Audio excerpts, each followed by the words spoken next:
Assalamualaikum warahmatullahi wabarakatuh. Kami dari kelompok 5. akan membahas materi tentang ekonomi pada masa. Demokrasi liberal. Oke. Mantap. Selamat menyaksikan. Baik, kami dari kelompok 5 akan membahas materi tentang ekonomi pada masa demokrasi liberal. Masalah ekonomi awal kemerdekaan ada 3. Yang pertama itu hiperinflasi. Hiperinflasi terjadi karena peredaran uang yang dikeluarkan pemerintah Jepang tidak terkendali dan sangat banyak. Yang kedua, kekosongan kas negara. Kekosongan kas negara terjadi karena pajak dan biaya masuk lainnya belum ada, sedangkan pengeluaran negara semakin bertambah. Yang terakhir ada blokade ekonomi Belanda. Alasan blokade ini adalah untuk mencegah masuknya peralatan militer ke Indonesia dan mencegah keluarnya hasil-hasil perkebunan milik Belanda. Adapun upaya mengatasi masalah ekonomi pada awal kemerdekaan yaitu yang pertama, mendirikan Bank Negara Indonesia atau BNI. Pendirian BNI berawal dari Yayasan Pusat Bank yang didirikan oleh Margono Jojo Hadikusumo pada bulan Juli 1946. Bank Negara Indonesia dikelola oleh pemerintahan Indonesia di bawah Menteri Keuangan Syafruddin Prawiranegara. Sebagai direktur diangkat Margono Jojo Hadikusumo dan wakil direktur Sabarudin. Bank Negara Indonesia dibentuk untuk melaksanakan koordinasi dalam pengurusan bidang ekonomi dan keuangan. Selain itu, BNI juga bertugas mengatur nilai tukar ori terhadap valuta asing. Selanjutnya yang kedua yaitu melakukan diplomasi beras dengan India. Pemerintah Indonesia berusaha menembus blokade ekonomi Belanda dengan melaksanakan diplomasi beras ke India. Tindakan tersebut dilakukan atas inisiatif Perdana Menteri Sultan Syahrir. Pada tahun 1946, pemerintahan Indonesia mendengar bahwa rakyat India dilanda bencana kelaparan. Yang ketiga, mendirikan Indonesia Office atau Indof di Singapura. Pemerintahan Indonesia membentuk Indonesia Office atau Indof di Singapura pada tahun 1947. Pembentukan Indof ini dikarenakan Indonesia ingin menjadikan Sumatera sebagai pintu gerbang perdagangan internasional. Indonesia Office atau Indof dipimpin oleh Mr. Utojo Ramelan dan dibantu Surjono Darusman, Mr. Zairin Zain, Taharudin Ahmad, dan Dr. Suroso. Indof bertujuan untuk memperjuangkan kepentingan politik di luar negeri Indonesia. Selain itu, Indof secara rahasia berfungsi sebagai pengendali upaya menembus blokade Belanda serta melakukan perdagangan barter dengan bantuan Angkatan Laut Republik Indonesia dan pemerintahan daerah penghasil barang ekspor. Salah satu upaya Indof adalah mengirim karet secara diam-diam dari pelabuhan Berlawan, Medan menuju Singapura. 4. Mengadakan konferensi ekonomi. Pada bulan Februari 1946, pemerintah mengadakan konferensi ekonomi yang dipimpin oleh Menteri Kemakmuran Darmawan Mangunkusumo. Dalam konferensi ekonomi tersebut dihasilkan keputusan mengenai perubahan sistem ekonomi Perang Jepang yang bersifat desentralisasi menjadi sentralisasi. Selanjutnya, perubahan organisasi pengawasan makanan rakyat menjadi Badan Persediaan Pembagian Makanan atau BPPM yang dipimpin oleh Dr. Sudarsono. Organisasi tersebut merupakan awal berdirinya Badan Urusan Logistik atau Bulog. Konferensi ekonomi kedua di Solo pada tanggal 6 Mei 1946. Agenda konferensi ekonomi kedua membahas masalah program ekonomi pemerintah, masalah keuangan negara, pengendalian harga, distribusi, dan alokasi tenaga manusia. Dalam konferensi ekonomi kedua tersebut, Wakil Presiden Muhammad Hatta mengusulkan adanya rehabilitas pabrik gula karena gula merupakan komoditas ekspor penting yang harus dikuasai oleh negara.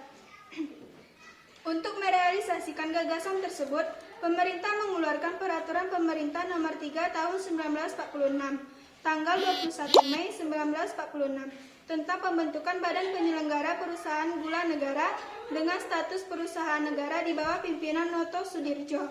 Selanjutnya muncul Peraturan Pemerintah Nomor 4 Tahun 1946, tanggal 6 Juni 1946 mengenai pembentukan Perusahaan Perkebunan Negara atau PPN. 5. Membentuk Badan Perancang Ekonomi atau Planning Board. Planning Board dibentuk atas usul Menteri Kemakmuran AK Gani, lembaga yang terbentuk pada tanggal 19 Januari 1947. Bertugas membuat rencana pembangunan ekonomi untuk jangka waktu tertentu. Menteri Kemakmuran AK Gani mengumumkan kebijakan pemerintah tentang rencana pembangunan 10 tahun. Langkah awal untuk merealisasikan rencana tersebut sebagai berikut. 1. Pemerintah Indonesia mengambil alih semua bangunan umum, perkebunan, dan industri yang sebelum perang menjadi milik Belanda. 2. Bangunan vital milik asing akan dinasionalisasikan dengan pembayaran ganti rugi. 3. Perusahaan milik Jepang akan disita sebagai ganti rugi terhadap pemerintah Indonesia. Dan 4. Perusahaan modal asing lainnya akan dikembalikan kepada yang berhak sesudah diadakan perjanjian Indonesia-Belanda. 6. Melaksanakan Kasimo Plan. Indonesia merupakan negara agraris. Sebagian besar penduduk Indonesia bermata pencaharian sebagai petani. Melihat kondisi tersebut, Menteri Persediaan Makanan Rakyat I.J. Kasimo mencetuskan kebijakan yang disebut Plan Kasimo. Plan Kasimo merupakan kebijakan yang bertujuan untuk meningkatkan produksi pangan dan mewaspadai swasembada pangan. Plan Kasimo akhirnya terlaksana melalui rencana produksi 3 tahun, yaitu tahun 1948 hingga tahun 1950. Adapun pokok-pokok Plan Kasimo meliputi beberapa aspek sebagai berikut. 1.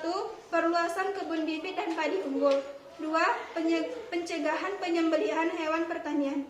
3. Penanaman kembali tanah kosong dan pemindahan penduduk transmigrasi 20 juta jiwa dari Jawa ke Sumatera dalam jangka waktu 10 hingga 15 tahun.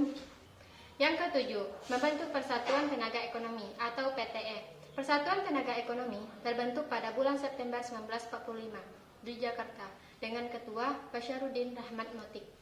Tujuan pembentukan Persatuan Tenaga Ekonomi yaitu menggiatkan kembali partisipasi pengusaha swasta untuk memperkuat persatuan dan pengembangan perekonomian nasional. Selain itu, Persatuan Tenaga Ekonomi berupaya melenyapkan individualisme di kalangan organisasi pedagang untuk memperkukuh ketahanan ekonomi bangsa Indonesia.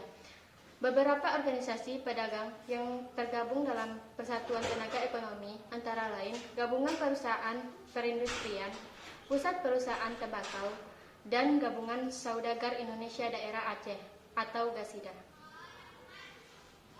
Yang kedelapan, melaksanakan program pinjaman nasional.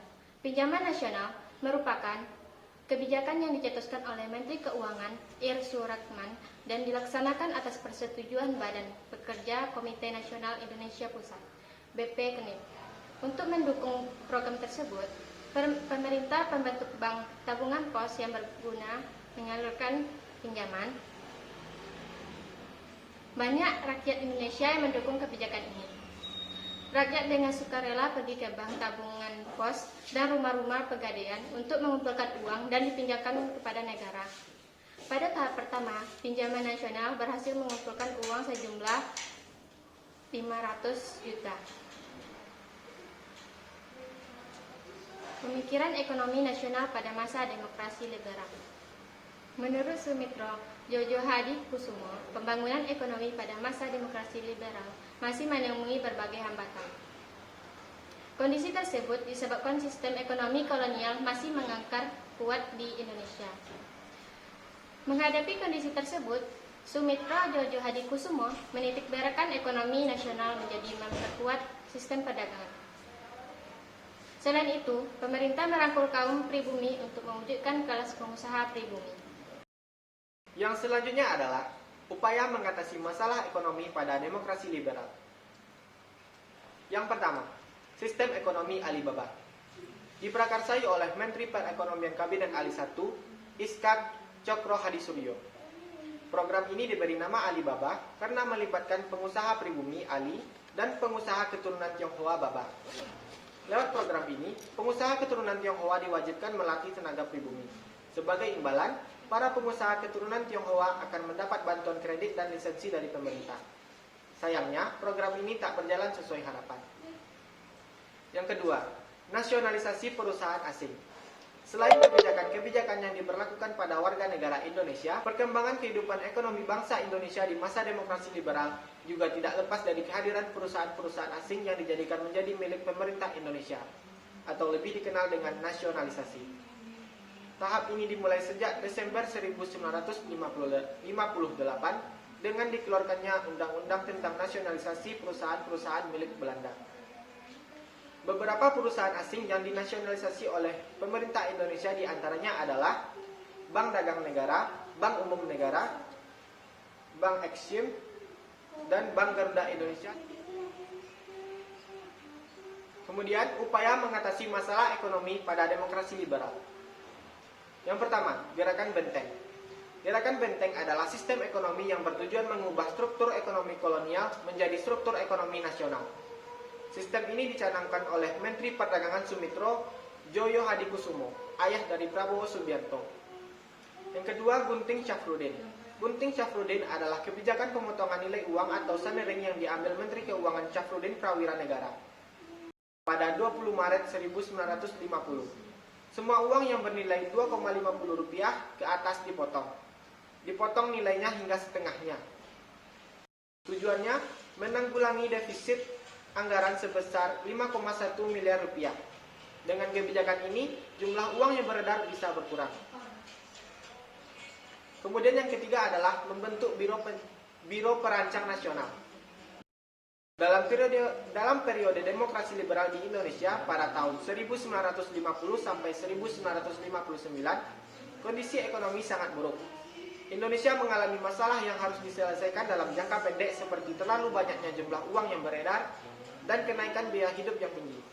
Selain itu, banyak pula masalah yang hanya dapat diselesaikan dalam jangka panjang seperti pertambahan penduduk dan rendahnya kesejahteraan rakyat. Itulah materi yang dapat kami sampaikan. Semoga bermanfaat. Sekian, terima kasih. Terima kasih telah menyaksikan pembahasan materi dari kami. Kalau ada salah dan janggal, kami mohon maaf. Kami sudahi dengan sebuah pantun. Jalan-jalan harus pakai masker. Cakep. Jangan lupa jaga jarak. Iya. Rajinlah belajar supaya pintar. Iya. Agar sukses di masa depan kelak. Siap. Dadah.